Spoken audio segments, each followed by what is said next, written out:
Hi, welcome to the Good podcast where we discuss health, integrative health, exercise, and well being. Our guest today is a very special guest, Dr. Taal, a naturopathic medicine doctor. Hi, Dr. Taal, and thank you for being here. Hi, Haifa. Thanks for having me. So, Dr. Taal, can you just tell us a little bit about you? Sure. I am a naturopathic doctor. I was and was for a long time the first and only licensed naturopathic doctor here in Bahrain. But since this past year, there's actually one other who has joined me here. I am from Canada, licensed and educated. Naturopathic medicine is a primary care, full scope, functional based medical approach to healthcare. We look at the entire person, so all of the surrounding issues or concerns, lifestyle factors that might be playing into how you feel.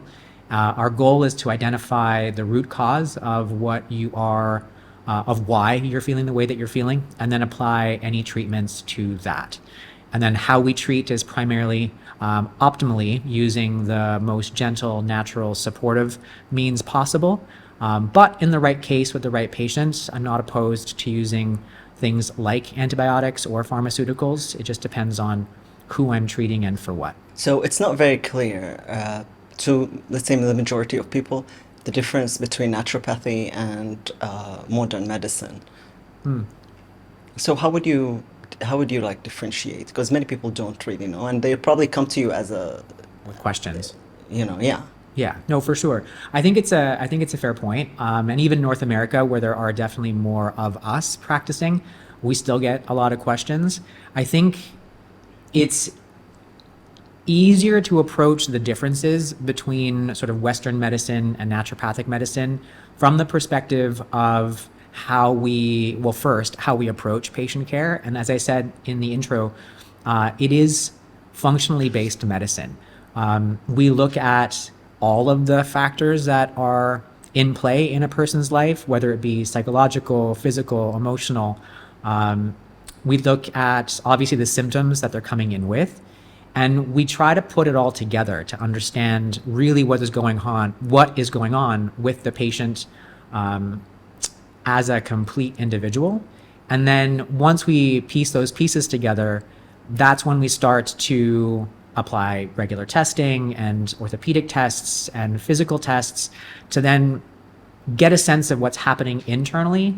And then when we apply treatment, what we're trying to do is effectively bring that patient back into balance, figuring out, obviously what was or what needs focus, and then applying treatment to that.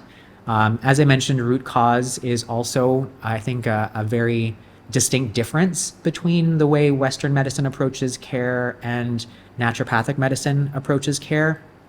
I think what most people are used to is seeing their medical doctor and getting support in the symptom relief, right? So if you come in with a runny nose, they're going to give you a decongestant or an antihistamine. Whereas if you come in to see a naturopathic doctor, what we're going to want to look at as an example is your immune system, is potentially your gut health, to try and understand why your nose is runny, and then recommend or advise treatment that's going to address that. And so when we treat that, the symptoms related to it should go away. And so I think from a patient focused perspective and then how we treat perspective are the two key distinctions that I would make between naturopathic medicine and more allopathic or Western type medicine. right. Dr. Tal, medicines used in naturopathy are called nutraceuticals, and in modern medicine are pharmaceuticals. So how would you differentiate these two? And do they share the same compounds, like chemical compounds, for example, or are they completely different? Nutraceuticals are one of the things that naturopathic doctors often rely on to help treat patients. Right.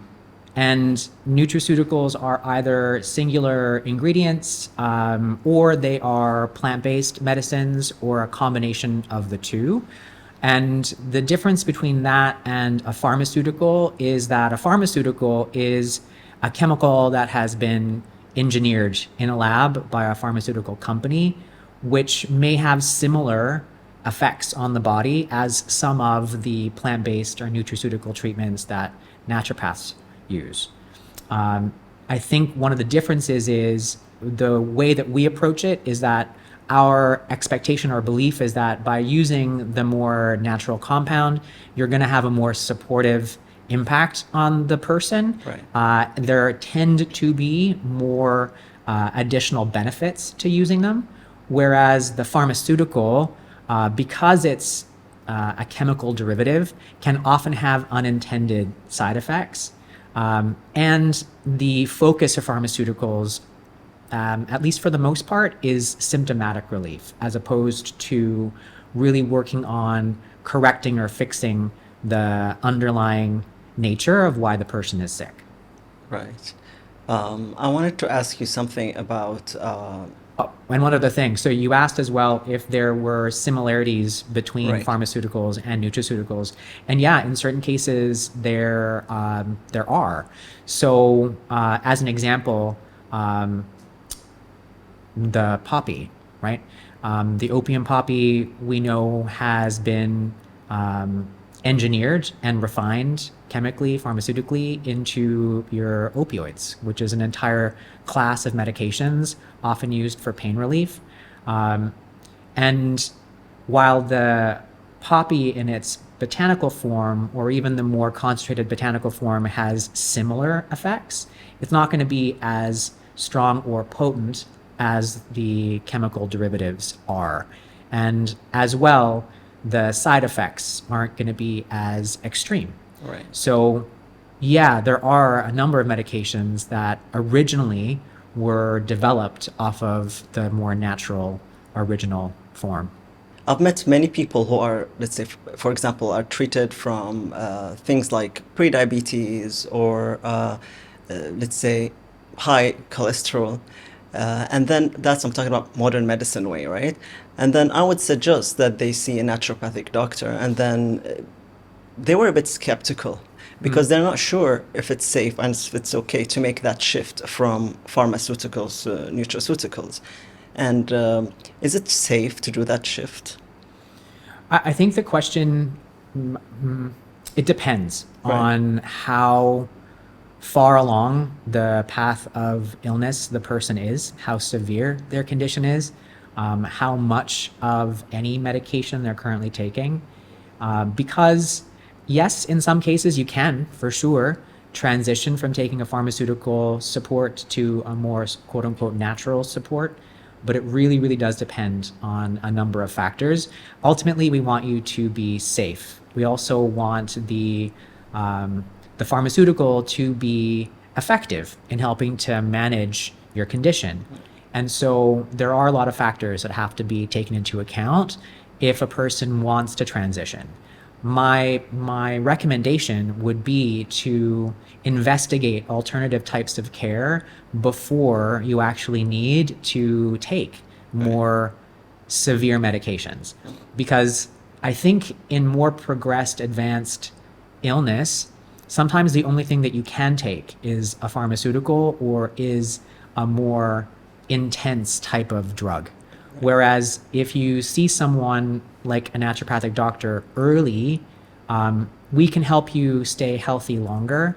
And in some cases where you're just starting to get into the prediabetes, or your cholesterol levels are just starting to creep up, or you have a history of diabetes or heart disease in your family, getting access or accessing the type of alternative care that I provide can really be helpful in preventing progression.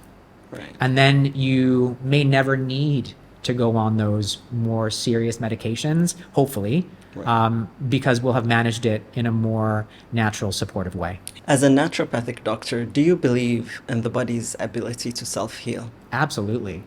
Absolutely. Yeah. So it's based, it's cornerstone, it's foundational to how we approach medicine. And I tell people, like, when we're healthy, if we cut ourselves, our cuts heal. If we bruise ourselves, the bruises heal, and other types of injuries that we may sustain to a point can heal quite well on their own, so far as the person is healthy, has the right supports. And I think that sort of analogy applies to most areas of health. And the way that naturopathic medicine looks at the person. If you are slowly working down the pathway from health to frank disease, there's a huge distance between those two things. And if, as I said earlier, you can get access to the right complementary alternative care early, it can really do a lot to change the direction of that pathway, and in some cases reverse it, right? So as an example, we're seeing a lot of really great research being done with prediabetes and diabetes, type 2 specifically, with intermittent fasting, with certain diets. And that's one example of where using something very foundational like diet and health, diet and exercise, right, when used appropriately with the right care and attention, can completely reverse a person's progression down the road to, to diabetes. So when you start to look at health from that perspective, and then you add in all of the additional supports that are available, I think you can start to see why there's a growing want and a need for the type of healthcare that naturopathic doctors can provide. I have a very important question that is popping in my head all the time. Don't you think treating a patient with modern medicine or any kind of medicine without helping them make lifestyle changes, which can help and promote the self-healing, right? Don't you think that using medicine sometimes, in some cases, is an extreme measure to solving an issue? Oh, wow. So I think another way to look at it is that if you don't make changes to your lifestyle, to your diet, to these, again, foundational elements of health, regardless of what remedies or drugs or anything else that you throw into that mix, those remedies are only going to work so well, right? So, for example, if you're already taking a bunch of drugs for cholesterol, for blood sugar regulation, but you continue to eat and live as if there were no issue, still like spiking your blood sugar, etc., eating foods and not exercising, etc., at some point, those medications will stop working.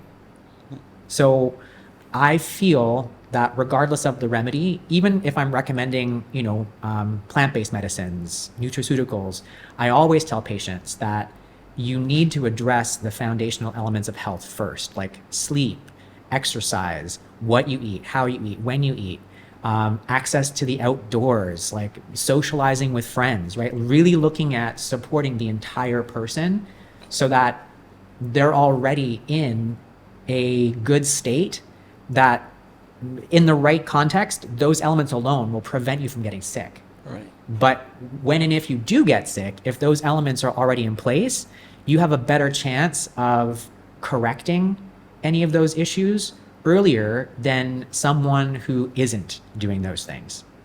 I don't know if that makes sense. Absolutely. Okay, Absolutely. good. Yeah. What are the most common reasons that people come to see you for? Well, I think especially here, but I would say regardless of location, naturopathic doctors do a lot of really great work with digestive health, gut health. Right. So any digestive issues that you might have, whether it's chronic gas, bloating, indigestion, problems with bowel movements, etc., anything digestive related, I think the right naturopathic doctor can do wonders to help. But in addition to that, I think that hormones are great. There's a lot of great practitioners who are helping people with even like mental health concerns. Right. It's across the board. And I think the bigger the population of practitioners that you have access to, the more you're able to pick and choose the right practitioner to help you with your particular issue. Here in Bahrain, I do a lot of work with people on digestion, on hormones, and those tend to cover all of the big things. And by hormones, I also include things like your thyroid, your blood sugar regulation. All of those are hormonally driven. And then with your digestion, that literally touches every single system in your body. And so if there is an issue anywhere, I always look at digestion. and make sure that we correct any issues with that first or as part of what we do. So you mentioned gut health again, and you mentioned runny nose earlier and gut health. How is that related? How is that? What's the connection?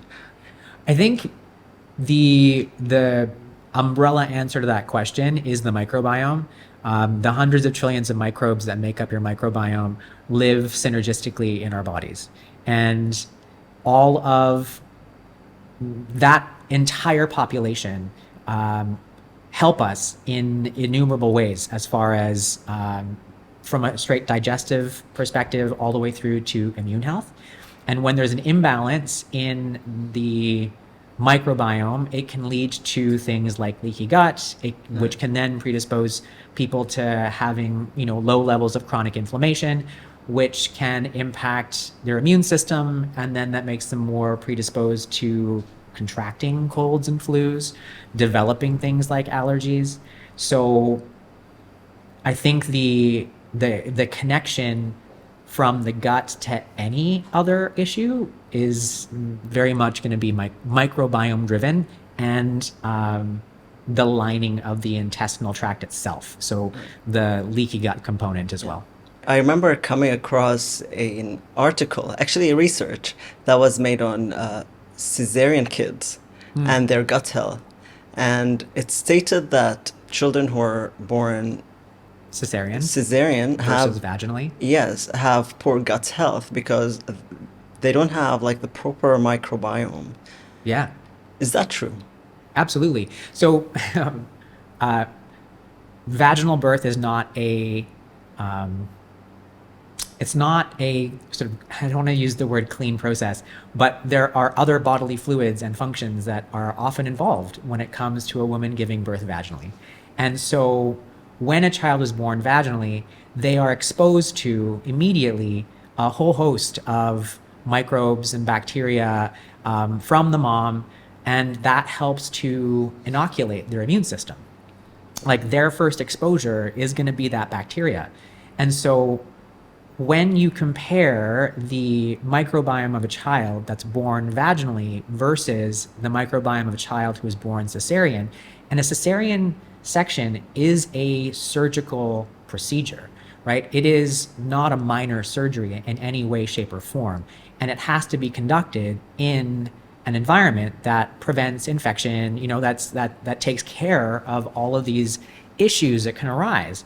So as a child is born with a C-section, they aren't as exposed to the same amount of bacteria or microbes that they would otherwise be had they been born vaginally. And so the development of that microbiome is going to be very different right out of the gate. Right. So going back to adults and gut health, does poor gut health cause, let's say, weight fluctuation? It can, yeah. So when you think about, again, the microbiome and its connection to everything, one of its core functions is to help in the breakdown of food, Right. like just frank digestion. And so if we don't have the appropriate microbial balance, then our bodies aren't going to be able to break down foods and access the nutrients and the energy from those foods in the exact same way as someone who has a healthy microbiome. In addition, there are a bunch of vitamins which are synthesized with the help of these microbes. And then beyond that, there are hormones like neurotransmitters like serotonin, Right. which are synthesized also by the microbes in our microbiome. So from a nutrient perspective, from a digestion perspective, and from a mental health perspective, the microbiome is attached to all of these things. And if it's off and we can't digest our food or access the nutrition, we're going to have issues with metabolism. So absolutely, the microbiome has a direct impact on someone's ability to maintain a healthy weight, for sure. So it's metabolism, food absorption, nutrients absorption, and many more. And digestion. That's fascinating. And it's where so many people would look for, let's say, would look at a health issue that's 100% related to gut, but they wouldn't realize it's a gut. Something that's indirectly related to gut. You know what I mean? Like, for example, I think mental health is like a really key yes. example for that. Oh, yes. Right. So, Yeah.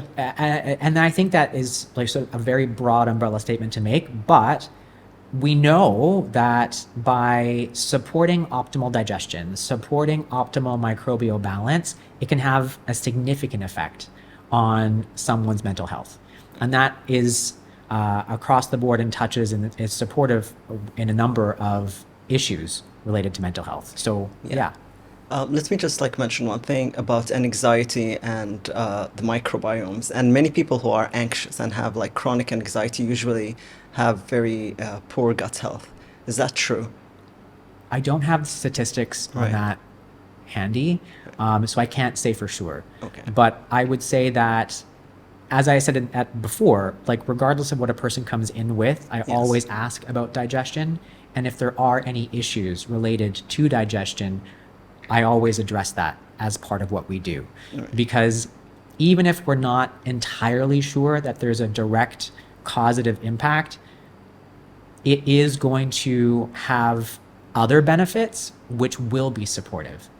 But my general opinion is that, as I said, with the microbiome being so like attached to everything else in our bodies, you can only gain benefit from Yeah. having optimal digestion. Yeah. In modern medicine, prediabetes is treated with semaglutide. How is it treated in naturopathy? So semaglutide has become really popular for the treatment of prediabetes, insulin resistance. Even people who have frank diabetes have been prescribed it because it's effective at helping to support optimal insulin sensitivity and blood sugar management. In terms of how it's treated in naturopathic medicine, we're looking to achieve similar things. And there are different remedies, plant-based medicines in particular, and specific nutrients, which we know are required by the body in order to be able to manage sugars better. Right. So we will look to use things like berberine as an example, Yes. which is, I know, very popular right now because of all the conversations around blood sugar management. Berberine has an impact on our body's ability to manage sugars effectively. It also has some really great impacts on digestive health. So that's one of the examples of a remedy that is being used for one particular thing, but when you look at what it also has impacts on, it increases the benefit that a person can have from it. Whereas something like semaglutide doesn't necessarily have the same broad application, and I think highlights a good example of the differences that you can experience from using plant-based medicines in an appropriate way, being advised by someone who knows what they're doing and in what doses, etc., versus using something like a pharmaceutical. Right. But to answer your question, we would approach the management of blood sugar dysregulation in the same way. We would just use different tools to do it. And then part and parcel of all of it would be making sure that the patient is really dialing in their diet, as an example, and doing all the things with their lifestyle, like exercise, Absolutely. to support Yes. optimal insulin sensitivity. Yes. With like semaglutide, I realized that many of my clients who were on semaglutide faced or experienced, let's say, nausea and some like gut health issues, or for example, they had constipation and other stuff. Is it the same with naturopathic medicine when it comes to treating prediabetes? I think Do they have the same side effects? That's what I'm trying to ask. So continuing with the berberine example, Right. Berberine can often cause symptoms of GI upset. So Right. some nausea, some upset stomach, Yes. right? So that's part of what we tell people, right? Yes. Before they start any kind of treatment, is we go over the potential side effects that are associated with either the pharmaceutical that we're using or the plant-based medicine that we're using, literally anything that we're going to be prescribing is going to have some type of side effect profile attached to it. And that's the job of your healthcare provider, is to make sure that you understand what those side effects could be, so that you're making a conscious decision to say, okay, I'm okay with those side effects because I expect to get this benefit. Right. And those side effects may not be exactly the same, and they may not be as severe, but literally any remedy is going to have some side effect profile attached to it. Right. We've been hearing so much about oxidative stress, but we're not really clear what it is. So can you please let us know what it is in a very simple way? Okay, so I think a good sort of visual analogy is to think of when metal rusts. Right. When metal rusts, that's oxidation happening. And in a similar kind of fashion, that kind of oxidative damage is happening in our cells, in our bodies, all the time. It's just a side effect of metabolism to a point, and things like toxic burden and toxic exposure, which can take any number of different forms, only helps that process along. So when you're talking about oxidative damage, that's kind of what we're trying to correct. And when we talk about the use of antioxidants, those remedies are effectively trying to undo that damage. Right. Is there a relationship between oxidative stress and cortisol levels? So cortisol is one of your stress hormones. Right. And when we are faced with some kind of threat, our cortisol levels go up. It's part of our sympathetic nervous system. The intention is that we need support in order to fight, flight, or freeze, Yes, or fawn.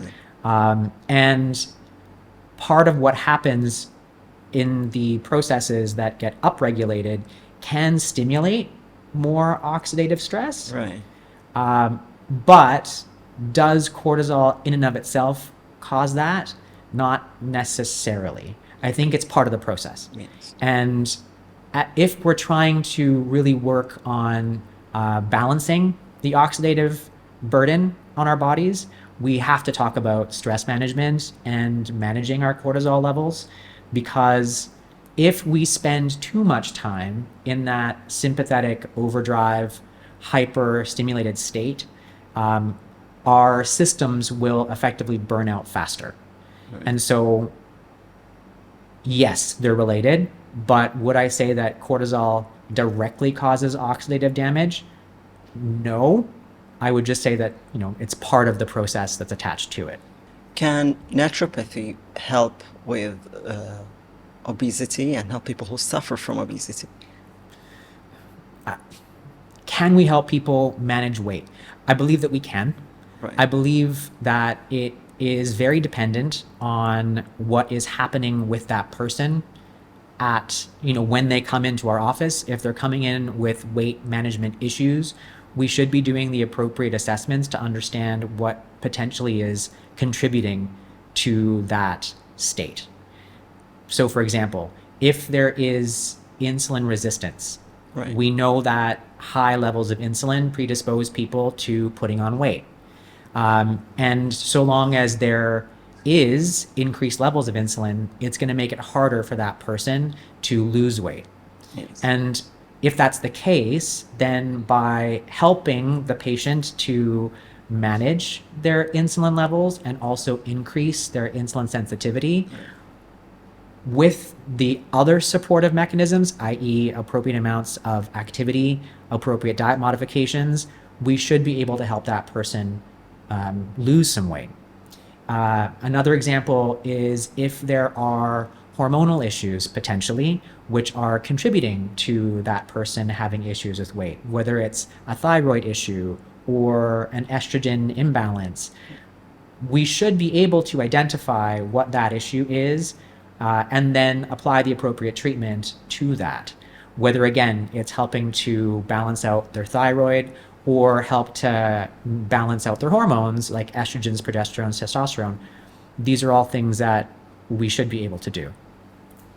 So what's the main cause of obesity, in your opinion, as a naturopath? I'm not talking about overeating.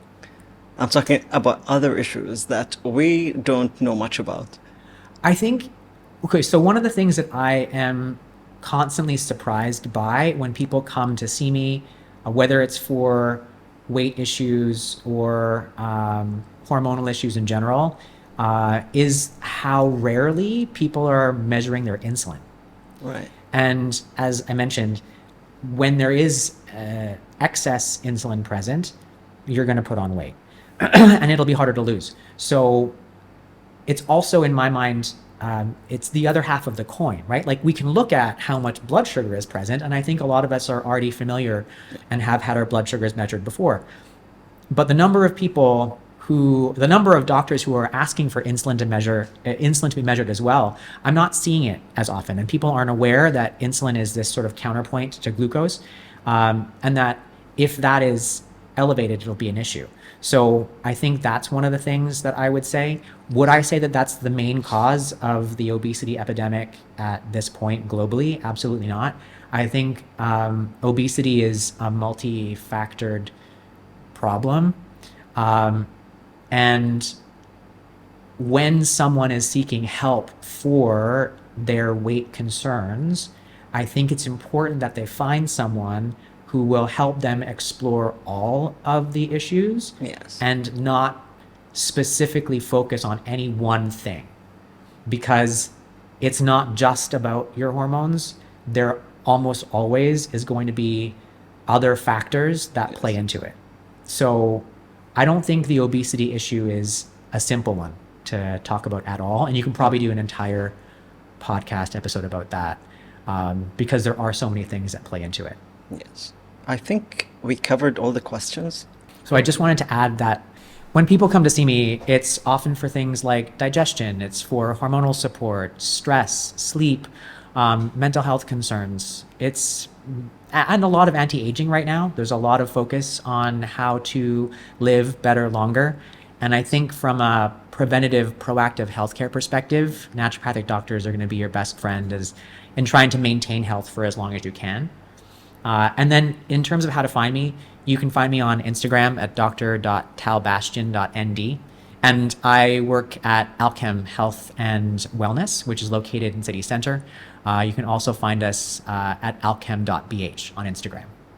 Thank you, Dr. Taal, for being here. Thanks for having me. I thoroughly enjoyed it.